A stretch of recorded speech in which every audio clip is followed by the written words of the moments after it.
It has come to my attention that I am out of touch with nature.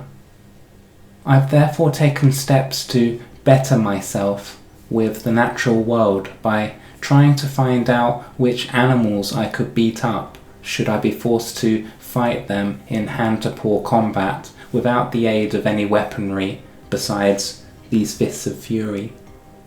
I will therefore be listing some animals on the beatability scale between 0 and 100, with 100 being I'm guaranteed to win, I've got no chance of losing, 0 being it's impossible for me to win, don't have a hope, and 50 being the midpoint. It's like 50-50.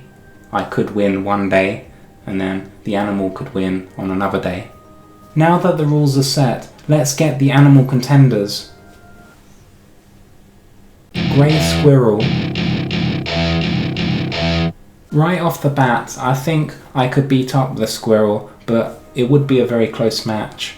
I've got the height, the reach and the weight over the squirrel, but then the squirrel does have the speed, the determination and the brain power. I'm thinking I wouldn't be able to defeat the squirrel straight away, it's just too quick. Maybe in one of the later rounds I'll be able to give it like a spinning roundhouse kick to the head. I imagine in the early rounds the squirrel will be jumping all over me, attacking me, it will be biting, possibly scratching and gouging my eyes out as well, or attempting to. Because of its speed, I don't think I'll be able to stop it early on, and I might lose a few eyes in the process. They also have that bushy tail that they'll probably use to tickle me with and make me laugh uncontrollably. That could easily knock me to the ground as I roll around laughing. If this happens, I'll be extremely vulnerable and I could easily lose the fight. It will have the option to scratch me, bite me, do ground and pound. So it's a very dangerous weapon, that bushy tail. If I'm able to survive that onslaught and make it to the later rounds, I could possibly defeat the squirrel in round 6 or 7 with a karate kick, and that should knock it out. That is of course speculation, and I don't actually know if I can knock out a squirrel. Therefore, on the beatability scale, I give the squirrel a 55. So I do think I have the possibility of winning, but it'll probably be by split decision by the judges. Pigeon. A pigeon is a bird, so it has a massive advantage of flight. Because of this, it is the pigeon's fight to lose. This is because the pigeon could easily just remain in the air the entire match, and I won't be able to reach it to do any damage. Maybe the judges will disqualify it for not engaging with me for the entire fight, but more than likely the judges will allow these dirty tactics to play out, which means the best I could hope for would be a draw. If the pigeon doesn't use this strategy and does decide to fight me head on, I think I have a better chance of winning. However, I do imagine that the pigeon will have a good fighting team behind it and will probably end up using these non-stop flying tactics. My best chance will be to wait until the pigeon decides to fly at a lower altitude, and then I can deliver like a flying elbow. I do think though that the pigeon's just going to be circling above me and it won't give me the opportunity to fight it, and as I just look around like this, I'll get really dizzy and just faint on the floor, and then it'll get the win by TKO. So it's very difficult for me to win this match.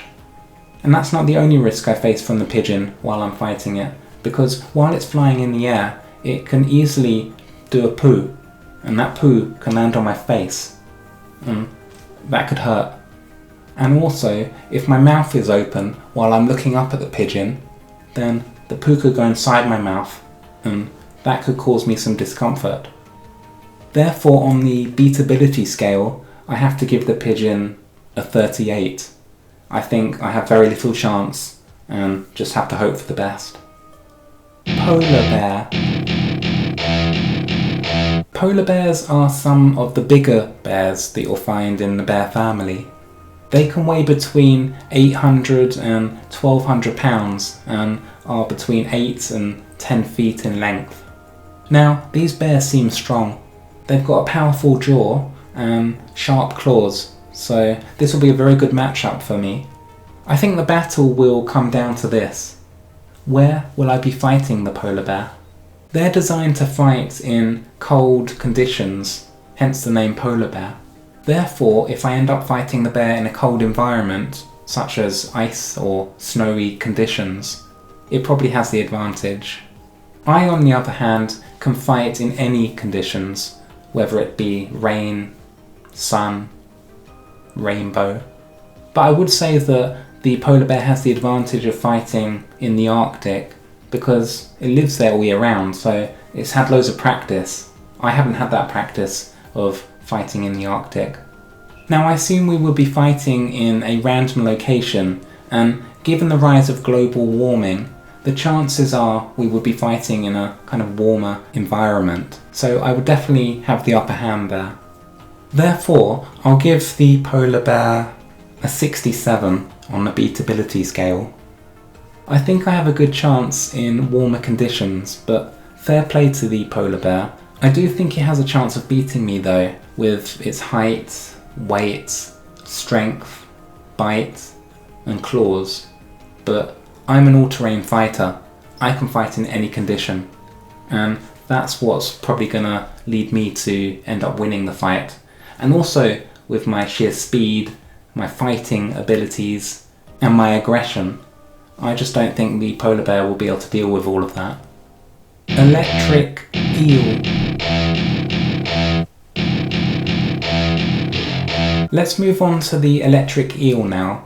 So this animal has the ability to electrify any animal that touches it, so it's effectively a cheater. I don't think it's fair to be able to use that ability.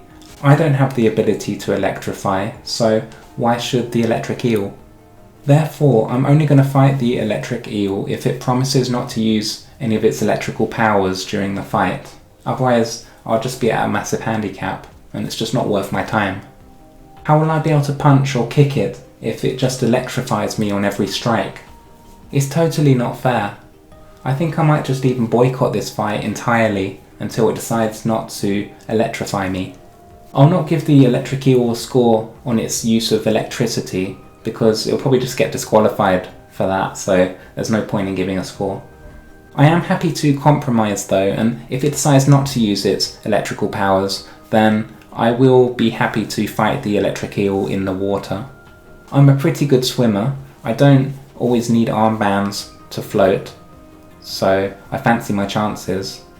So without the electricity, I will give the electric eel a beatability score of 78. I think I have a good chance of beating it in the water. I don't think it will be able to handle my quick jabs that I can do in the water. And then I should be able to knock it out in the third round. Orca. The final animal that I'm looking to defeat is the orca, also known as the killer whale. This animal will be my toughest test, I reckon. A fully grown adult can be 27 feet long, can weigh up to 13,300 pounds, and they have very sharp teeth. I'm happy to fight the orca on land or in the water, whatever it prefers. Doesn't faze me. I suspect orcas are better fighters in the water, so if I do have to fight an orca in the water, I'm going to have to bring my A game. The way I think that I will win against the orca will be by swimming around to its front, where its head is, and then grabbing onto its head, climbing on top, and then just giving it like a ground and pound. Like this. Otherwise I'll just need to put it in like a chokehold and then win by submission. I think it has better stats than me in all other departments, so that will probably be my best road to victory. This one is a very difficult one to score. I do honestly believe that the orca could win, but on another day I could beat the orca. So it's a real 50-50. Based on this, I'm going to have to give the orca a 50 exactly on the beatability scale. It will be a very close battle, I suspect. And that completes my list for now. Let me know if you agree or disagree with my beatability scores. Perhaps you would be able to defeat some of these animals much more easily than I would, but perhaps others you would find much more difficult. Let me know in the comments what you think. I might do a part 2 as well with even more animals, so let me know if you would like to see that as well. I'm going to go off now and improve my martial arts skills in preparation for any wild animal encounters that I might face.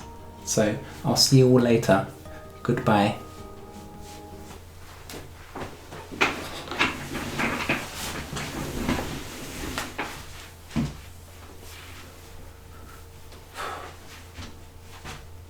Take that, polar bear. And that. And one of those. And this. And that. And an elbow. Not gonna like that one, are you?